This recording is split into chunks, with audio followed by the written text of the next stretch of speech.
Capítulo 10. Bem-aventurados os que são misericordiosos. Perdoai para que Deus vos perdoe. Reconciliar-se com seus adversários. O sacrifício mais agradável a Deus. O argueiro e a trave no olho. Não julgueis para não serdes julgados. Aquele que estiver sem pecado, atire a primeira pedra. Instruções dos Espíritos. O perdão das ofensas. A indulgência. É permitido repreender os outros? Observar as suas imperfeições? Divulgar o mal alheio? Perdoai para que Deus vos perdoe. Bem-aventurados os que são misericordiosos, porque eles próprios alcançarão misericórdia. Mateus, capítulo 5, versículo 7. Se perdoardes aos homens as faltas que cometem contra vós, vosso Pai Celeste também perdoará vossos pecados. Mas se não perdoardes aos homens quando vos ofendem, vosso Pai também não perdoará vossos pecados. Mateus, capítulo 6, versículos 14 e 15. Se vosso irmão pecou contra vós, ide acertar a falta em particular entre vós e ele. Se ele vos ouvir, tereis ganho vosso irmão. Então Pedro, se aproximando, lhe disse: Senhor, quantas vezes perdoarei a meu irmão quando pecar contra mim? Será até 7 vezes?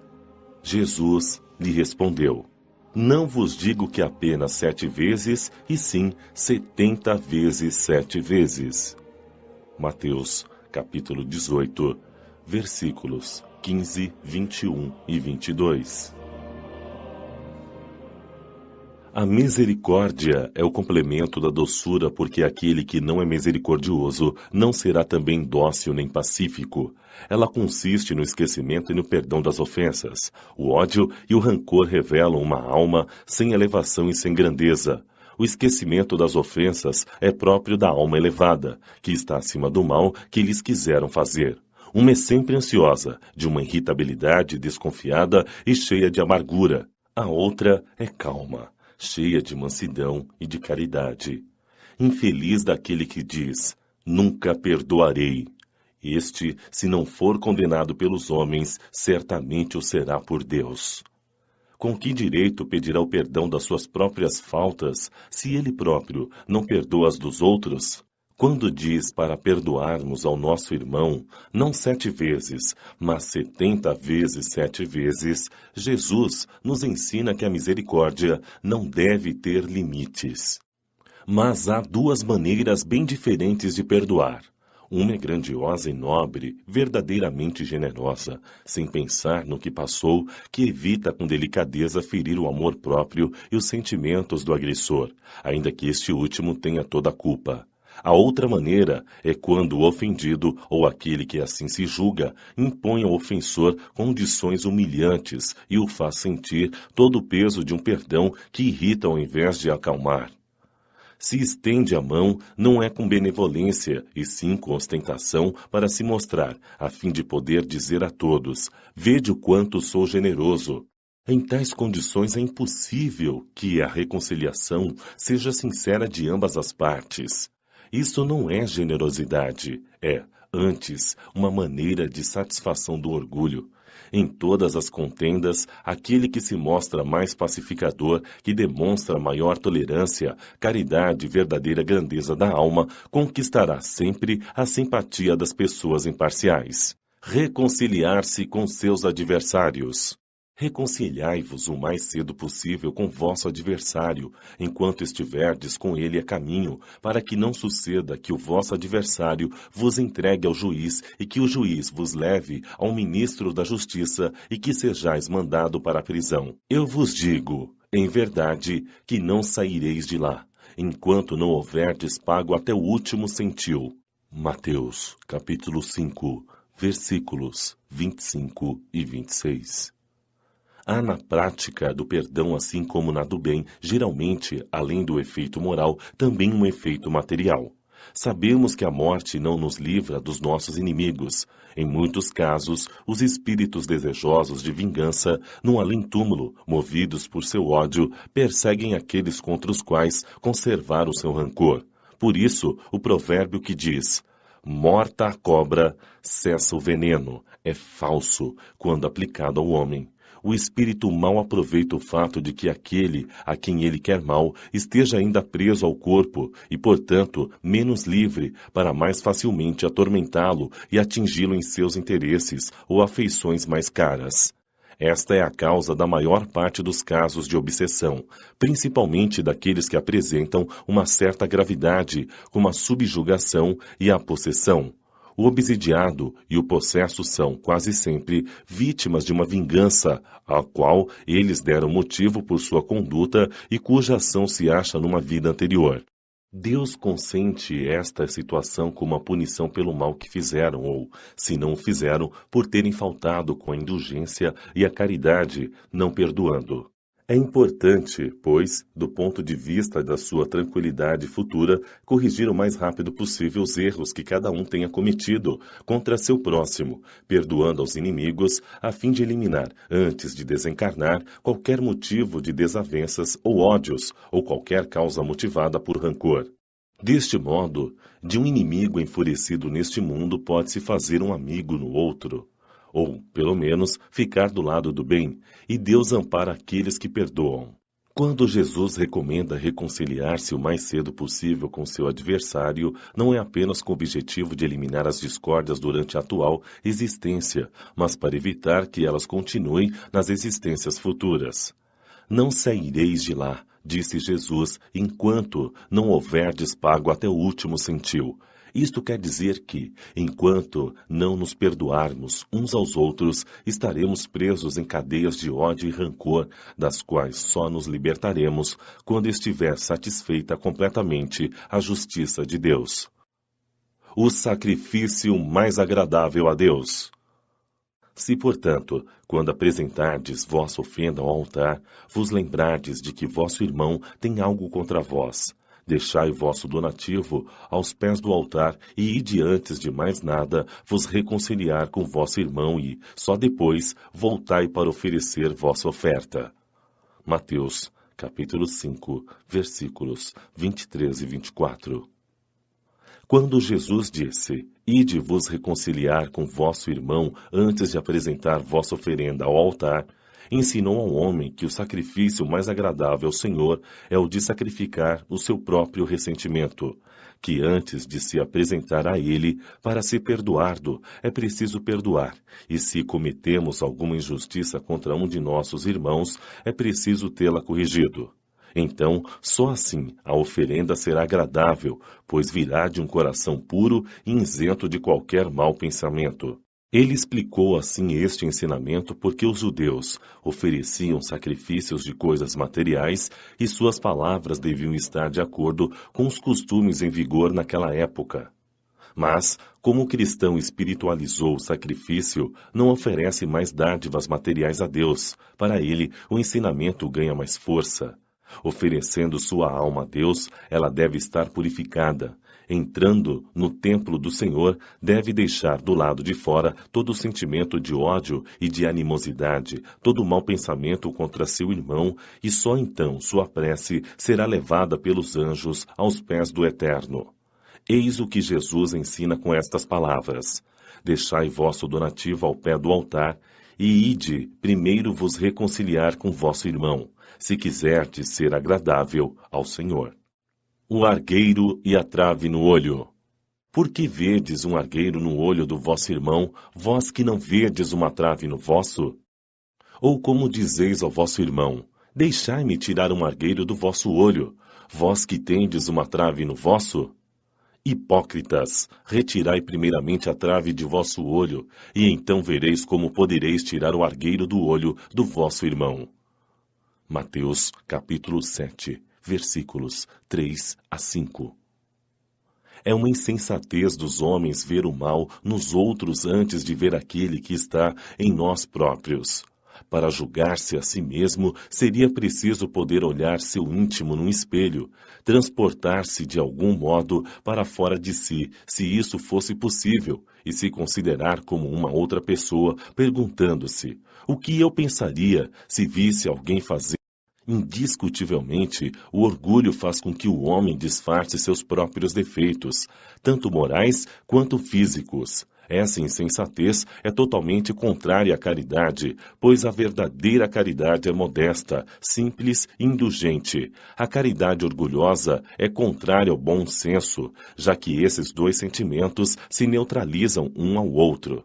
De que maneira um homem bastante vaidoso por crer na importância de sua personalidade e na supremacia de suas qualidades pode ter ao mesmo tempo a abnegação suficiente para fazer sobressair nos outros o bem que poderia ocultá-lo, em lugar de ressaltar o mal que poderia destacá-lo? O orgulho, além de ser o pai de muitos vícios, é também a negação de muitas virtudes. Encontramo-lo como base e como razão de quase todas as más ações. Eis porque Jesus se dedicou a combater o orgulho como principal obstáculo ao progresso. Não julgueis para não serdes julgados. Aquele que estiver sem pecado, atire a primeira pedra.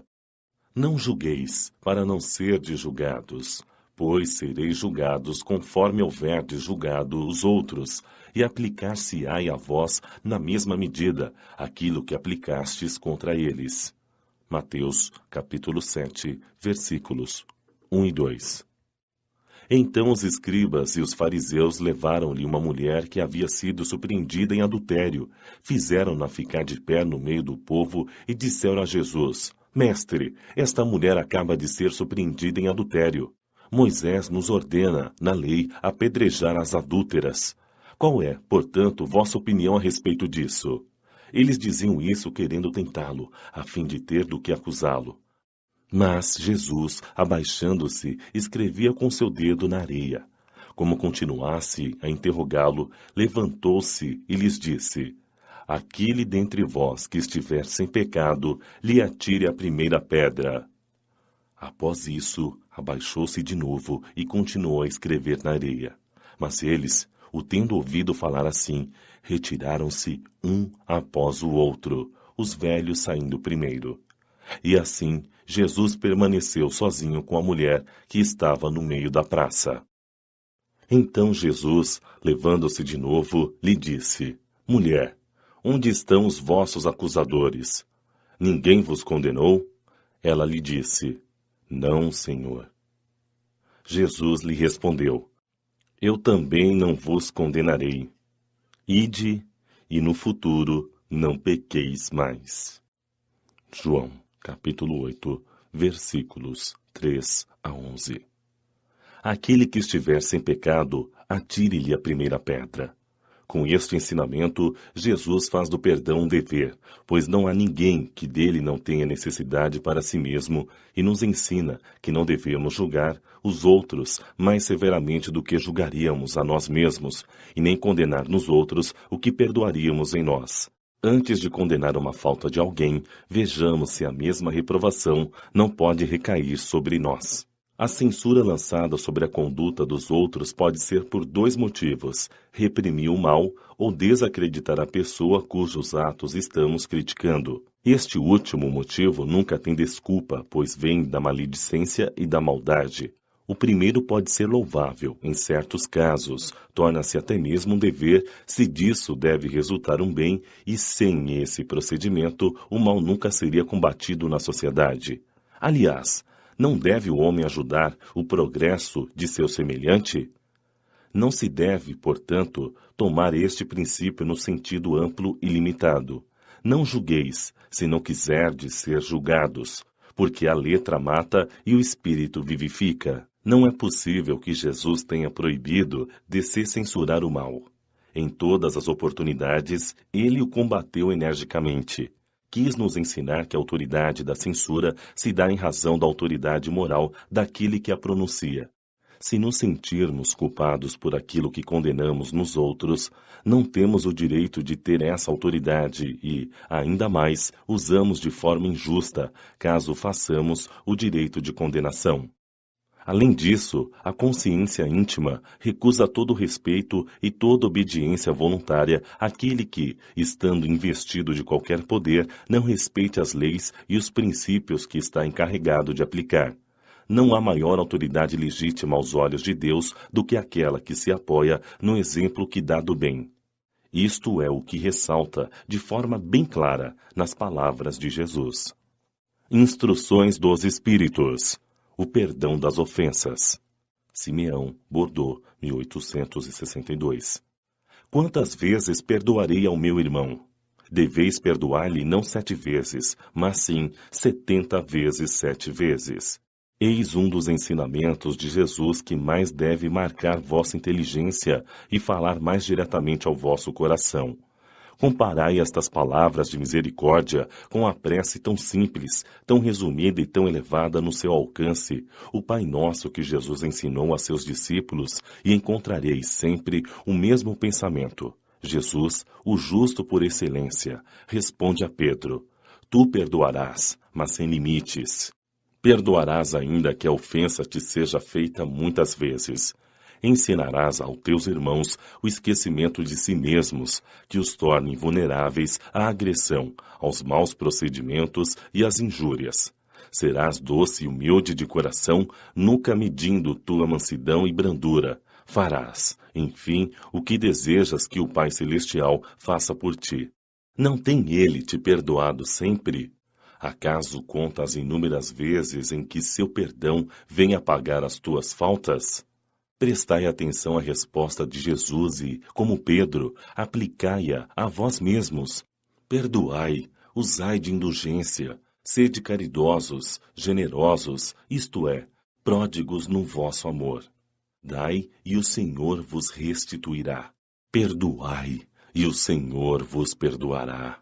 Abaixai-vos, e o Senhor vos reerguerá. Humilhai-vos, e o Senhor vos fará sentar à sua direita. Ide, meus bem-amados, estudai e comentai estas palavras que vos dirijo da parte daquele que, do alto dos esplendores celestes, sempre cuida de vós e continua com amor a tarefa ingrata que começou há 18 séculos. Perdoai, portanto, aos vossos irmãos como tendes necessidade de serdes perdoados, e se os seus atos vos prejudicarem pessoalmente, é mais um motivo para serdes indulgentes, porque o mérito do perdão é proporcional à gravidade do mal cometido. Além de tudo, nenhum merecimento teríeis se não perdoasseis sinceramente aos vossos irmãos as pequenas ofensas que vos façam. Espíritas, nunca vos esqueçais que nas palavras, bem como nas ações, o perdão das injúrias não deve ser uma palavra vazia e inútil. Se vos dizeis espíritas, sede-os de fato. Esquecei o mal que vos foi feito e pensai apenas em uma coisa, no bem que podeis fazer. Aquele que entrou neste caminho não deve nem mesmo em pensamento desviar-se dele, porque sois responsáveis pelo que pensais, e Deus vos conhece. Fazei, portanto, com que eles sejam desprovidos de qualquer sentimento de rancor. Deus sabe o que se passa no coração de cada um dos seus filhos. Feliz, portanto, daquele que pode a cada noite dizer ao deitar-se: nada tenho contra o meu próximo. Paulo, Apóstolo, Lyon, 1861. Perdoar aos inimigos é pedir perdão para si mesmo. Perdoar aos amigos é dar-lhes uma prova de amizade. Perdoar as ofensas é mostrar que se tornou melhor do que se era antes. Perdoai, portanto, meus amigos, a fim de que Deus vos perdoe. Pois, se fordes duros, exigentes, inflexíveis, se fordes rigorosos, mesmo por uma pequena ofensa, como quereis que Deus esqueça que cada dia tendes mais necessidade de perdão? Infeliz daquele que diz: nunca perdoarei, pois pronuncia sua própria condenação. Será que, em vós, autoanalisando, não fostes vós o agressor? Quem sabe se, nessa luta que começa por uma simples bagatela e termina por uma ruptura, não provocastes a primeira desavença? Se uma palavra ofensiva não escapou de vós, se usastes de toda a moderação necessária, sem dúvida, vosso adversário errou em se mostrar tão melindroso, mas isto é uma razão a mais para serdes indulgentes e de não fazer por merecer a censura que vos foi endereçada. Admitamos que fostes realmente o ofendido numa certa situação. Quem garante que não envenenastes a situação por vinganças e que não transformastes em disputa séria o que poderia ter caído facilmente se depender de vos impedir as consequências e não fizerdes, sereis sem dúvida culpado. Admitamos, enfim, que não tendes absolutamente nenhuma censura a vos fazer. Neste caso, quanto mais clementes fordes, maior será o vosso mérito. Mas há duas maneiras bem diferentes de se perdoar: o perdão dos lábios e o do coração. Muitas pessoas dizem a respeito de seus adversários: eu lhe perdoo, enquanto interiormente experimentam secreto prazer pelo mal que lhes acontece, dizendo a si mesmos que eles bem o merecem. Quantos dizem: eu perdoo, e acrescentam: mas nunca me reconciliarei. Não quero vê-lo pelo resto de minha vida. Isso é um perdão segundo o Evangelho? Não. O verdadeiro perdão, o perdão daquele que crê, lança um véu sobre o passado. É o único que vos será cobrado, pois Deus não se satisfaz com a aparência, sonda o fundo dos corações e os mais secretos pensamentos, não aceitando apenas palavras e simples fingimentos. O esquecimento total e completo das ofensas é próprio das grandes almas. O rancor é sempre um sinal de baixeza e de inferioridade. Não vos esqueçais de que o verdadeiro perdão se reconhece mais pelos atos do que pelas palavras. A indulgência. Joseph, Espírito Protetor, Bordeaux, 1863. Espíritas, gostaríamos hoje de vos falar sobre a indulgência, esse sentimento tão doce, tão fraternal, que todo homem deveria ter para com seus irmãos, mas que poucos praticam. A indulgência jamais vê os defeitos alheios, ou, se os vê, evita falar deles e divulgá-los. Pelo contrário, ela os esconde, a fim de que não sejam conhecidos e, se a malevolência os descobre, sempre tem uma desculpa pronta para amenizá-los, ou seja, uma desculpa aceitável, séria, e não daquelas que, parecendo atenuar a falta, a destacam de um modo maldoso. A indulgência nunca se interessa pelos maus atos dos outros, a menos que isso seja para prestar um serviço, exemplificando e ainda tem o cuidado de atenuá-los tanto quanto possível. Não faz observações ofensivas, não tem censura em seus lábios, mas apenas conselhos, muitas vezes velados. Quando vos lançais a crítica, que conclusões se devem tirar de vossas palavras? E que vós, que censurais, não teríeis feito o que reprovais e que, portanto, valeis mais que o culpado. Homens, quando então julgareis os vossos próprios corações, os vossos próprios pensamentos, os vossos próprios atos, sem vos ocupardes do que fazem vossos irmãos? Quando abrirei os olhos somente para vós mesmos? Sede, portanto, severos para convosco, mesmo indulgentes para com os outros.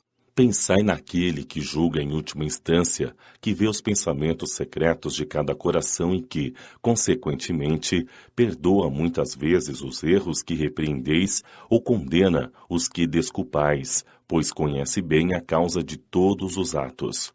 Pensai que vós que proclamais tão alto, maldito, podereis, talvez, ter cometido erros mais graves. Sede indulgentes, meus amigos, pois a indulgência encanta, acalma, reergue, enquanto a severidade discrimina, distancia e irrita. João, Bispo de Bordeaux, 1862. Sede indulgentes para com as faltas dos outros, quaisquer que sejam.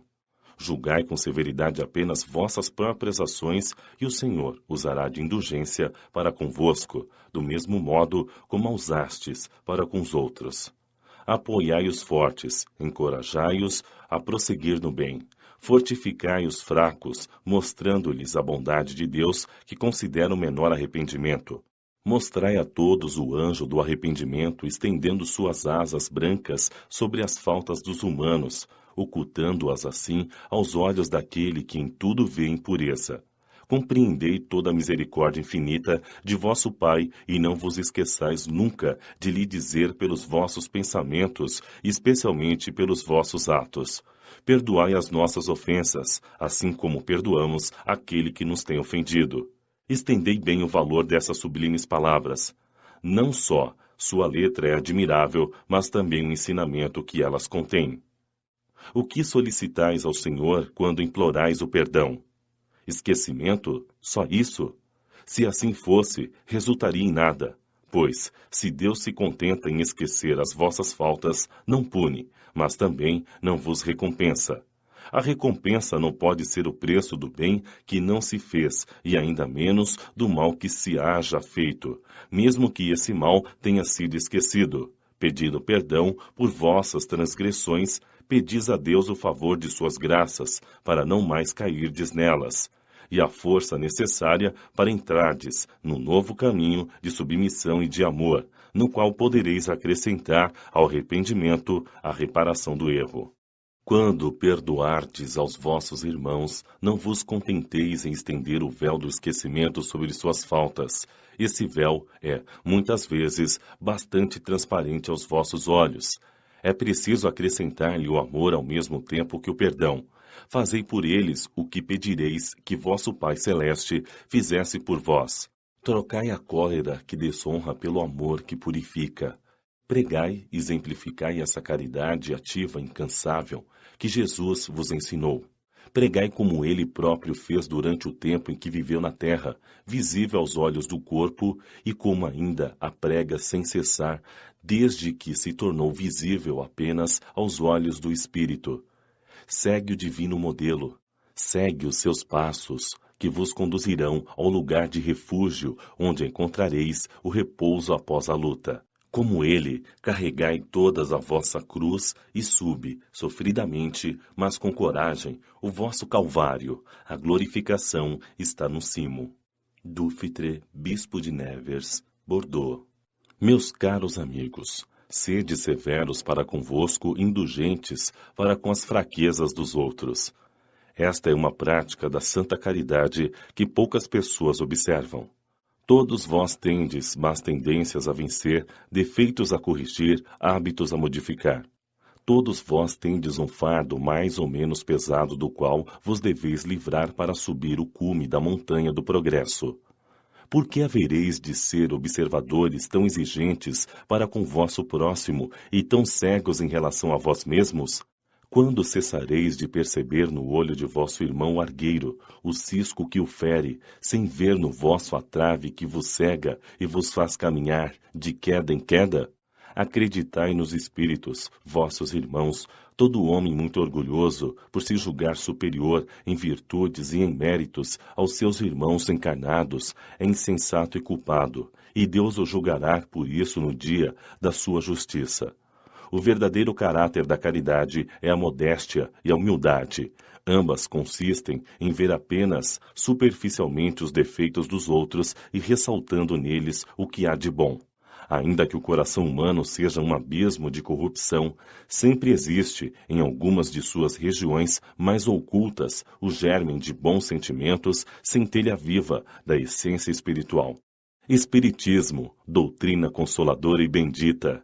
Felizes daqueles que te conhecem e que tiram proveito dos salutares ensinamentos dos Espíritos do Senhor. Para eles, o caminho está iluminado e, ao longo do trajeto, pode ler estas palavras que lhes indicam o meio de chegar ao objetivo. Caridade prática, caridade de coração, caridade para com o próximo como para consigo mesmo.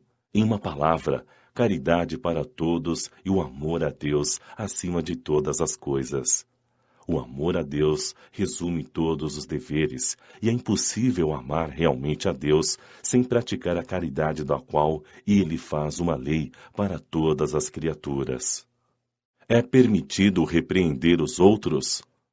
São Luís, Paris, 1860. Se considerarmos que ninguém é perfeito, significa que ninguém tem o direito de repreender o seu próximo? Certamente não. uma vez que cada um de nós deve trabalhar para o progresso de todos e principalmente para aqueles cuja proteção vos está confiada. Mas isso é uma razão para o fazerdes com moderação, com um objetivo útil, e não como se faz, na maioria das vezes, pelo prazer de desacreditar. Nesse último caso, a repreensão é uma maldade. No primeiro, é um dever que a caridade manda realizar com todos os cuidados possíveis. E mais ainda, a repreensão que se lança sobre os outros deve ao mesmo tempo se dirigir a nós para ver se não a merecemos também. São Luís, Paris, 1860. Será repreensível observar as imperfeições dos outros, quando disso não pode resultar nenhum proveito para eles, mesmo que não as divulguemos? Tudo depende da intenção. Certamente não é proibido ver o mal quando o mal exista. Seria inconveniente ver por toda parte somente o bem. Seria uma ilusão que prejudicaria o progresso. O erro está em direcionar tal observação em prejuízo do próximo, rebaixando-o sem necessidade perante a opinião pública. Seria ainda condenável fazer isso apenas para satisfazer a nós mesmos com um sentimento de malevolência e de alegria ao verificar o defeito dos outros. Ocorre o contrário quando, lançando um véu sobre o mal, ocultando-o do público, limitamo-nos a observá-lo para tirar dele lição pessoal, ou seja, para estudá-lo e evitar fazer o que repreendemos nos outros. Esta observação, aliás, não é útil ao moralista? Como descreveria ele os problemas da humanidade se não estudasse os modelos? São Luís, Paris, 1860. Haverá casos em que pode ser útil revelar o mal dos outros? Esta questão é muito delicada. É aí que é preciso fazer surgir a caridade bem entendida. Se as imperfeições de uma pessoa prejudicam apenas a ela mesma, não há nenhuma utilidade em revelá-las. Porém, se elas podem prejudicar aos outros, é preferível o interesse da maioria do que o interesse de um só. Conforme as condições, desmascarar a hipocrisia e a falsidade pode ser um dever, pois é preferível o homem cair do que vários serem enganados ou serem suas vítimas. Em semelhante caso, é preciso pesar a soma das vantagens e das desvantagens.